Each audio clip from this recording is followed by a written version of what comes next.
My name is Silvana Samos. I'm a holistic therapist. And today we have a beautiful lady. She's called Lisa Bardell. How are you, Lisa? Very well, thank you. Very excited to be here. Thank you.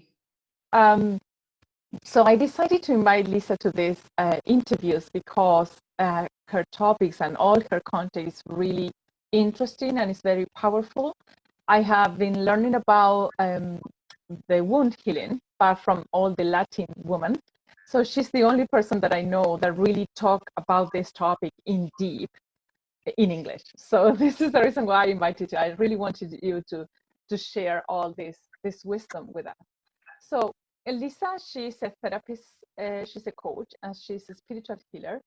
And today we have a lot of things that we'd like to share with you, but the most important is the topic about awakening the womb wisdom. So we're going to get into there. But there's something that is quite interesting because there are a lot of people that they have traumas and they just don't, they just believe that they have to live with that. I mean, that's it. We have to live with the traumas and we have to have that in the subconscious and do nothing about it and just move forward. This, but Lisa does a very powerful healing regarding trauma and how you can connect with your intuition through this healing by releasing the trauma. So I'd like, Lisa, if you can share something about that with us. Yeah, sure. I'd love to. Thank you. Yeah, it's the core of all my topics, really, trauma. Because before I was working specifically with women and wombs and womb wisdom and womb intuition, I've been working with women and men for probably nearly 9 years now on working with trauma, working and helping to resolve and release and transmute trauma, to re-imprint traumatic imprints. And we could describe the results of that work in many ways, I guess, you know, in that men or women become more free, become more grounded in their own power and their own confidence, therefore become probably bolder in their actions and how they speak and the opportunities that they create for themselves, what they go for, what's magnetized into their lives, you know, to help everybody and anybody really who does this work to feel more fulfilled and more at peace in this world. But one other way we can really look at it is in terms of intuition, you know, because we probably know, this community probably knows that we're most in our flow and in our synchrony with the universe and in our magnetism when we are more highly connected to our intuition, to the highest aspects of ourselves, our souls, our spirits. And that's why trauma healing, one of the reasons it's important is because we say, you know, oh, listen to your intuition, trust your intuition, connect to your intuition. But how? How do we do that? And how do we trust it? And trauma is that missing piece of the puzzle, because trauma, and I don't necessarily mean big trauma, you know, so all sorts of trauma, all sorts of programming and conditioning and imprinting, which has us closing down and has our perceptual filters narrowed and focused and very limited in the way that we perceive the world. Actually, what's happening a lot of the time is we're getting activated, we're getting triggered, we're getting re-traumatized on some level, we're getting some sort of activation either within our thoughts or our feelings, or sometimes even somatically within our bodies. And sometimes we're mistaking that for strong intuition. And we're thinking that these are strong intuitive messages to stay away from this or to avoid that, or, you know, but actually it's really more like that we've just been re-triggered into trauma. So yes, I do like to describe it like that this working with trauma, and obviously working with the womb and working with trauma in that sense is very, very powerful, and it's the work that I do now. But it really helps us to rest into our intuition and have that sense of connectedness to the highest, most divine aspects of ourselves, so we can feel more comfortable in our guidance rather than grasping for that guidance or doubting about that guidance. So in a way, it can help us to raise our vibration, right? To raise exactly our exactly Sure, that's what it's all about. Because yeah, there's constricted, locked in or trapped energies of trauma that could be in our wombs, it could be in our hearts, could be in our muscles, in our fascia, in our bones, wherever they may be. It's all closing our energy in, having us more constricted, and lowering our vibrational frequency or our oscillation. So as we clear our field, our energetic field, and as we raise our vibration and frequency and oscillation, then we become a more inviting vessel for the highest aspects of our souls to come forth and come through. So it's like some people describe that as ascension, but the ascension process can also be thought of as a descension of the highest aspects of our soul, so that they get to anchor in and become embodied in our actual physical body temples. So yeah, it's really important, whichever way we look at it, to be working with trauma. And about the wound, because this is a word that, and it's a topic that I haven't seen in English a lot. So this is the reason why this is so essential for me. So can you explain why women should heal their wounds? What is what they have in their wounds? What is the problem there? Regarding energies, regarding memories. Do you know what I mean? Yeah, absolutely.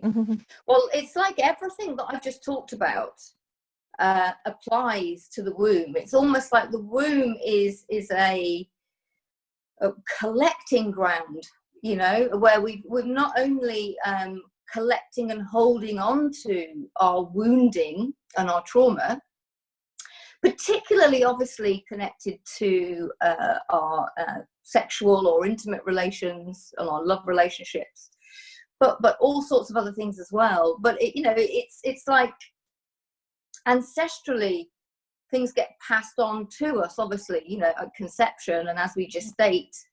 And you know, we're all of the womb, we're all created in the womb. And for the maternal lineage, for instance, I mean, a lot of our audience tuning in here might already know this, but the eggs that we were formed from when we were growing and forming were made within the embryos of our mothers, when those embryos were in the wombs of our grandmothers, you know. So we've got this very, very strong link to the maternal lineage. So yeah, I mean, I think with the womb, we are dealing with this life, we are dealing with ancestral, particularly the maternal lineage, and we're dealing with past life as well. So and it's, you know, if you think of it, it's so close to our emotional center, close to our gut, and it's our gateway, you know, it's our gateway into our sacred energy. And is there any connection with the heart? How can we understand that connection from the womb to the heart? Well, this is interesting with the work, and the way that I work is always between the heart and the womb, and the womb and the heart. You know, it's literally all the work starts in the heart, and then we descend down into the womb for our womb explorations or journeys or clearing or purification. But what we're doing is it's like we're reconnecting this river of energy between the heart and the womb, and the clearer that the womb becomes, the clearer and the more active the energetic interconnection can become between the womb and the heart. The womb is also very closely linked to the throat, so as we clear and heal the womb, we often find that women become more vocal, more able to speak up, more able to speak their truth, speaking from a place of self-worth. Can also often become activated into other sorts of language, you know, like light language or other dimensional sorts of communications can get activated. And that energy it's almost like, as we said just before we came on camera, we started recording, a lot of us are aware that, you know, we're a lot of the time we're very analytical, and sometimes of course that's very useful. It's very useful to be able to use the analytical cognition tool, but actually we want to be able to switch that off, you know. Mm-hmm. So we often think of this switching from the head to the heart, you know. How many times have we heard that metaphor? But working with the womb and working with the like the heart and the womb together, the womb heart, helps us energetically to root into ground, into our womb, but that womb is a safer, clearer, more vibrant space, also more connected to the energy of the earth, more connected to the heart. So it's like the gravitational pull down, and it becomes easier to be more intuitive and easier to be more connected to the heart and to the womb. And I have heard this, and I found this myself, less prone to overanalysis, less prone to that energetic leakage that can come from, you know, the unproductive thought loops that we get. Mm-hmm.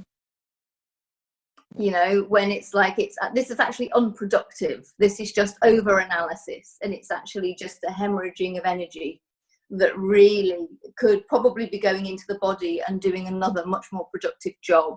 So that's what I see. It just helps us to be more grounded, more centered, more clear in who we are, and certainly much more discerning with our energy, especially when it comes to intimate relationships, you know. So that might not necessarily be sexually intimate relationships, although of course that applies. But it's what I have found, and again what I hear reported back, is women becoming much more free from the shame, if you like, Mm-hmm. or free from the doubt or the analysis. It's like, where do I feel drawn to? Who do I feel drawn to investing and sharing my energy and time with?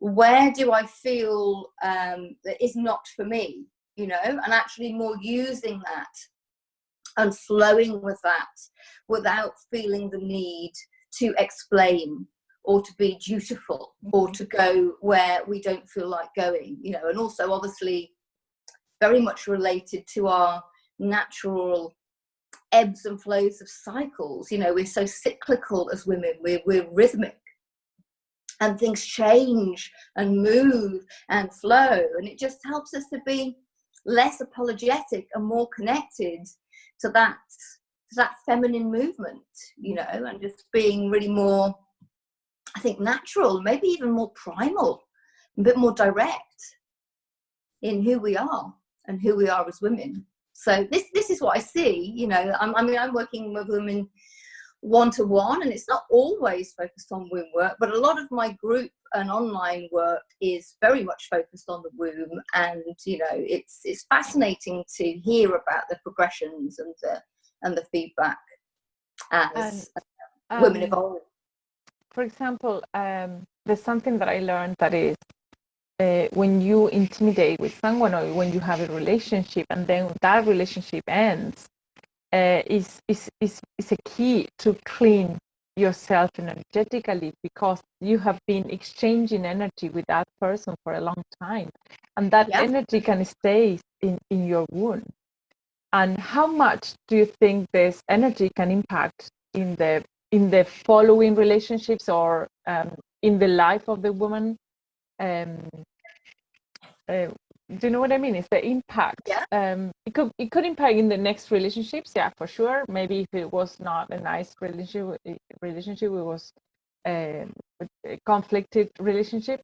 But then, regarding the sexuality, and the next time that person chooses someone to have sex with, then you know, this energy stays with us, and it's so important to clean ourselves. So exactly. Yeah. Well, I mean, this is a really important premise, to be honest, because I mean, I actually have a free resource. I mention it now because it's completely relevant to what we're about to talk about. So on YouTube, on my YouTube channel, which we can put a link to, I guess, in the literature that comes with this, I have a womb clearing and purification ceremony. It's an online, it's an audio. It's I published it last October. It's at 10.4 views now. It's really I mean, I've got a couple of other things on my channel, but this is really the main body of the work on my channel that attracts people. I'm very interested. I would check that. Yeah, and this is what it's for. It is for the clearing of the womb, and how do we make this connection? So it uses the metaphor of the womb as a room. Okay. And actually, the way in the ceremony, I actually use the rite of the womb as well, which is the Amazonian blessing, which I received back when I started more in earnest on this path. And I've passed on, and I've worked with women in that way. I mean, that was last October. I actually don't work in that way now, but you know, for the purposes of this, it's still a really, really powerful transmission. So we connect with the womb as a room, because, as you know, the subconscious loves metaphor. Yeah, so we connect with the womb as a room, and we just familiarize ourselves as we descend down into the womb room, and just get a sense of what does our womb room feel like and look like.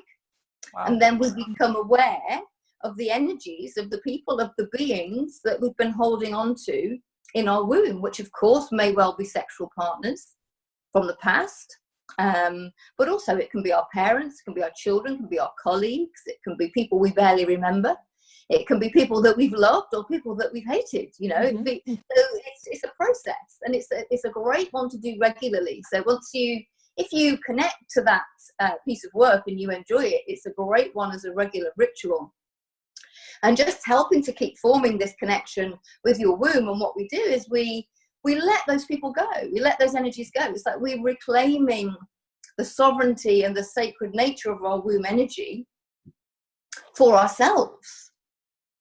And then we naturally start to become more discerning, and the more sacred and discerning gatekeeper of this energy, because we get this sense that actually we have unwittingly been hosting and harboring energies, and it's not beneficial to us, and it's probably not beneficial to them either. So it's a letting go, and then I bring through a sound, a light language transmission to help with that clearing. But then afterwards, it's again just really connecting to your creativity, connecting to your imagination as a superpower. And then what we do is we actually completely redesign the room, and I call it creating a sacred inner womb temple space. So the space and time within that transmission, not only to have cleared out energy, but this is like a re-imprinting process with the subconscious, but we actually really completely recreate this temple space, which is then dedicated to our femininity, to our courage, to our expression, to our dance, to our art. You know, we can make it as beautiful and intricate and safe and enclosed, or open and light, and just really choosing the energy that we bring in and really cultivating and creating that energy. So it's a beautiful process. But to your point, yes, I mean, energies, we can certainly hold on to these energies, and dependent on our relationships, dependent on our wounding, dependent on our trauma, dependent on the trauma bonding type relationships we may have had with these sexual relations, they can have a huge influence on our emotions, on our perceptions, on our ability as to whether we might attract what you might call, sounds a bit clinical, but an upgrade in terms of a partner, you know, because sometimes actually we're within these relationships so we can heal, you know, we're within these relationships so we can be, as you know, that other person is always the mirror, and how we show up and how we heal and how we see what there is to be seen and to be understood about ourselves. But if we can do this work and clear ourselves of any sort of like cords of attachment, anything like that, it's not only just at the end of one relationship before another, but even just like a weekly cleansing of our womb energy. And some people would also use this practice after sexual union and intercourse. Anyway, just so we get really getting a sense of, yes, I invite you in, yes, I open the sacred gateway, and I honor this union and this pleasure and this connection, and then when that union and that interaction is beautifully complete, then it's just a clearing of any energy that's not yours, so that we remain as pure and pristine within our energy as we can. So yeah, there's many different levels we can talk about it on. It's very interesting because when we start learning about energies and how much energies you pick up from everywhere, including this kind of energies, then you take care of yourself a lot regarding energies, because you know how much they affect you, how much dense energies or low vibrational energies, they really affect us emotionally. They disconnect from ourselves, from our heart, and we are much more connected to the ego. So this is really interesting because people don't know that they have to look after themselves regarding energies. This is so true. So yeah. I would like you to share with us. So you practice, you have some master class, and you practice some rituals in your group and in your page. So you practice some rituals for the full moon, right? For the full moon and the new moon, I can remember. Or for the both what? of them. For the full moon. Yes, I do. Yeah. So I have so I've already mentioned my YouTube resource, but I have another free group where I do fairly regular. I mean, I'm not too tied to the timings, but how it's worked out recently, I've had a full moon and a new moon free ceremony that I put on in a group, so we can put a link to that. It's called Temple of Light. It's a Facebook group for men and women. Okay. That's not particularly womb work. That is, and it's usually a shorter ceremony, so it's usually about an hour and 15 to an hour and a half. But we're just gathering a really lovely community in there now. So it is mainly women, I must say, who seem to attend, but it is very much open to men as well. And then I have my more focused womb work is, so I have something upcoming actually, which may be of interest. Okay. So, and I'll sort of mention my own journey with this as well. So when I started to focus in on my own womb clearing for a particular reason, before that, in my sort of spiritual healing and shamanic work, I was already intuitively working with the womb. And I was already bringing about those reactions and responses within the wombs of women, like the cramping when the womb is clearing and the bleeding when the womb is clearing. So that was already happening. It's already something that I was carrying within my spiritual blueprint, if you like, my template, my codes. And then something happened in my life where I discovered that a shaman that I'd been working with for over a year, he had admitted to me that he had been manipulating my sexual energy with one of his shamanic techniques for over a year. So I won't go into a long story about that, but suffice to say, I was shocked, angry, and disgusted. And it brought up in me, okay, you can say, well, it's to do with these two people. Well, it wasn't, because that was just the catalyst. It was actually helped me to access I imagine really what was coming through from my ancestral lines, coming through from my past life experiences, and also coming through from my childhood, and also the collective. So that there was a lot I was able to access and release, when you get that feeling it to heal it, and it becomes very live in the body and visceral, So I'm very, very grateful for the whole experience, at a higher level. But that's what drew me in to the womb clearing in the form of the rite of the womb, which is the Mune Key 13th rite of the womb. So that's how I was working to start with, for myself and for other women. And that's what I use on the YouTube transmission. However, as I just plugged in more and more to this work, and I started working with other mentors and really starting to focus in on my channeling work, I was getting the guidance that even though it had been like some of the most powerful and beautiful and love-infused work that I'd ever done, there was nothing to walk away from in terms of experience. It was amazing, but I was still getting the guidance to move away and to let go the earth-based shamanic traditions and any lineages. And that was the only sort of lineage work that I was actually still using at that point. But to move into working more with Mary Magdalene, Mother Mary, Isis. So the work that I'm doing now, I do a regular session called the Magdalene Womb Rites.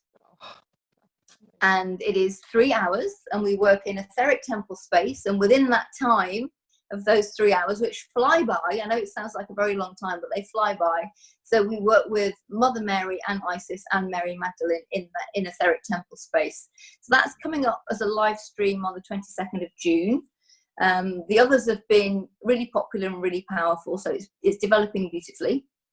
We can also, it can be watched on replay. I tend to keep it up for quite a while, so I can put a link to that. Okay. And then as an expansion of that, because that had just sort of organically seemed to go so well with amazing feedback and had been very magnetic, you know, I really noticed the magnetism when I made that switch away and listened to the guidance. It was like, you know, a real sort of magnetism towards the work that was coming from women. So I expanded upon that, and I've created an immersion called the Rebirth. So that separates the etheric temple space down into 3 ceremonies. One is with Isis, where we focus on ancestral and past life. The second one is with Mother Mary, where we focus on gestational re-imprinting, clearing the birthing field and the limbic imprint from your birth experience, inner child, reweaving the story of the menarche, and then a sexual clearing and healing. And then the closing ceremony within that 3 is with Mary Magdalene and Yeshua. So that's still on at the moment, and then I'll be repeating those. So yeah, things have just naturally evolved. Regarding Mary Magdalene, this is very interesting because I read the manuscripts, I think is the word in English. The Magdalene manuscript. Yes, I listened to it last year, and it's so wow, because we have a totally different idea of who she was, you know. Yeah. When you listen to that, I listened to it. It was another book. I say, oh my goodness! So it makes so much sense because the power was her. I mean, she was in Spanish they call it the sacred sexuality, what they exchange, right? So this is. Yes. Can you share something about that? Yeah, well, my understanding, I mean, like you know, there are a lot of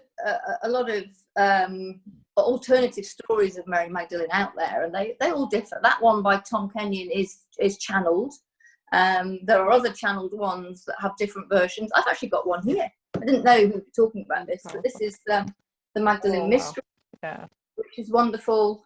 And we just absorb, you know, I find personally that I absorb certain things and not others. I just absorb what's right for me, you know.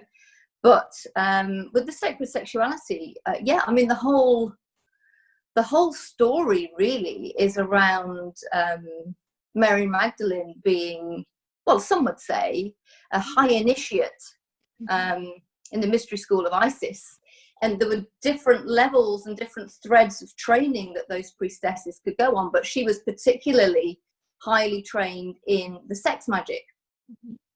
So that is all about the cultivation through the kundalini and through the orgasmic energy, the cultivation of higher and higher energy and cleansing and clearing, in order that each partner activates and expands their light bodies. So, you know, her role in Yeshua's evolution ascension was integral, was important, incredibly important, because it was through the alchemy and the shifts in energy and the spiritual initiation that came through their union, their sacred sexual union, and the sex magic, the techniques and you know, the art, they have science. different techniques. Yeah, it's really Exactly. It's technology, you know, it's ancient sacred technology.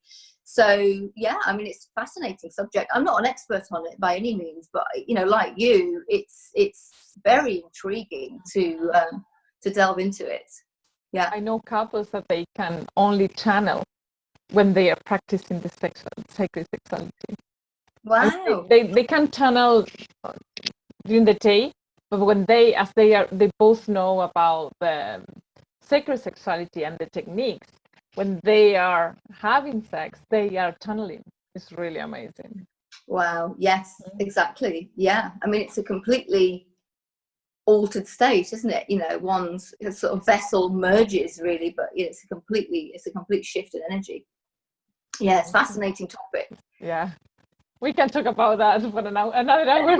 Yeah, it's very interesting. Yeah, yeah.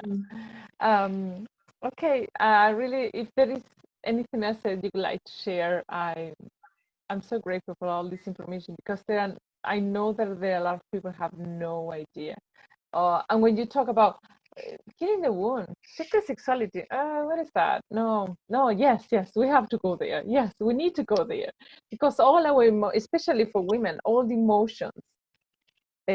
I was told that I learned that the wound is like the little house of our emotions. So all the emotions go there, especially from women. Everything goes there from our lives, from past lives. So everything, and this is this ceremony that you mentioned that is on YouTube, about imagining that you are inside your wound and it's a room. Wow, I really would like to try that. I'm going to.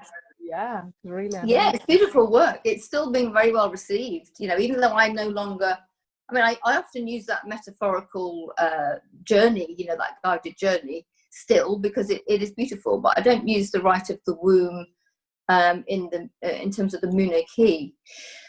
I suppose one final thing to say is we led in with talking about trauma. And then a lot of what we're talking about is the womb and emotions and healing.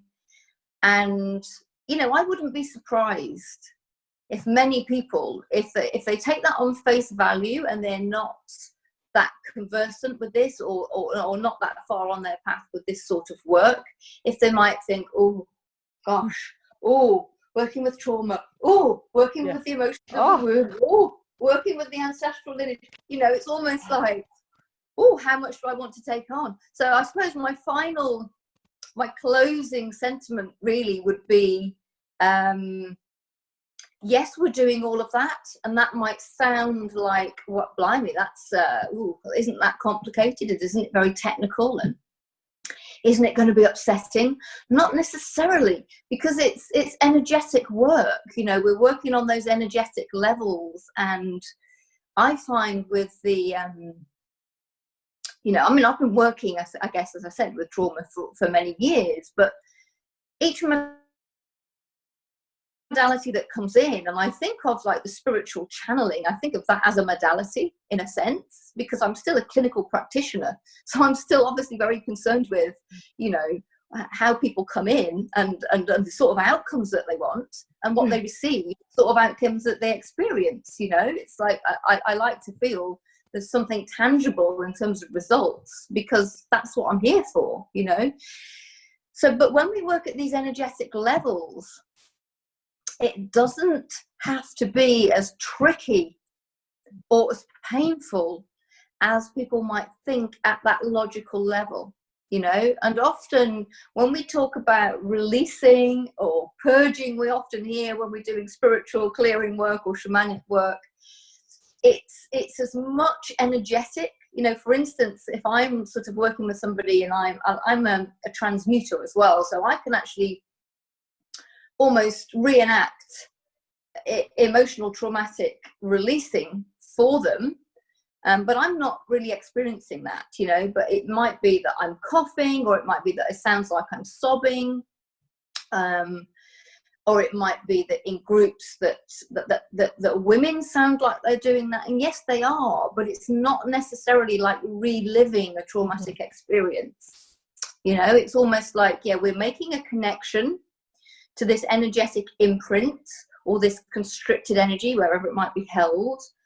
And, you know, I suppose there's many different ways we could describe it, but we are setting our intention and putting our attention on releasing that and allowing the energy almost like to complete through our psyche. We're probably going to get some insights and realizations as well as we journey. And it might be a bit primal and a lot of movement, a bit of coughing, and it might be a bit graphic sometimes, or it might not. But that's just all part, it's part of the energetic freedom, it's the energetic release. And it, in terms of, as I said, sort of reliving or getting re-triggered, I personally don't find that that is often the case. You know, it's just because we're coming in with the intention of illuminating some trauma, no matter what that might be. You know, it could even be really serious violatory sexual trauma. It doesn't mean to say that that's going to have to be upsetting. I think that you don't understand how much it was impacting on you until you release it. Because That's people prefer to ignore it. People prefer to no, I don't want to talk about that. No, that's a topic I don't talk about. No, I don't want to go into there. Or when I ask, how was your relationship with your mom? Oh, awful. Okay, let's go there. No, I don't want to talk about her. Let's go there. We need to talk about her. You know, so people say, no, I prefer to ignore it. No, when you release this, let's say, because they're powerful energies. I mean, they're powerful in the way that they are really manipulating you. So when you release these energies and you feel the relief, you say, oh, why I didn't do it before? So this is essential. It's very, very important to understand that you need to work on the healing, so then you will feel how much you were suffering, or how much it was impacting on you, or how much it was blocking you. But you will feel that you will understand it after you release it. Yeah, absolutely. Perfect. Yeah, exactly it. Yes. Thank you, Lisa. Thank you. You're so welcome. Really good right to talk to you for another hour. So thanks very much. And then we are going to share the links that you mentioned and the YouTube and everything below the video. So thanks very much, and hope you have a lovely day today. Great to connect with everyone, and you. Thank you again. Lots of love. Thank you. Thanks very much. Bye. Bye.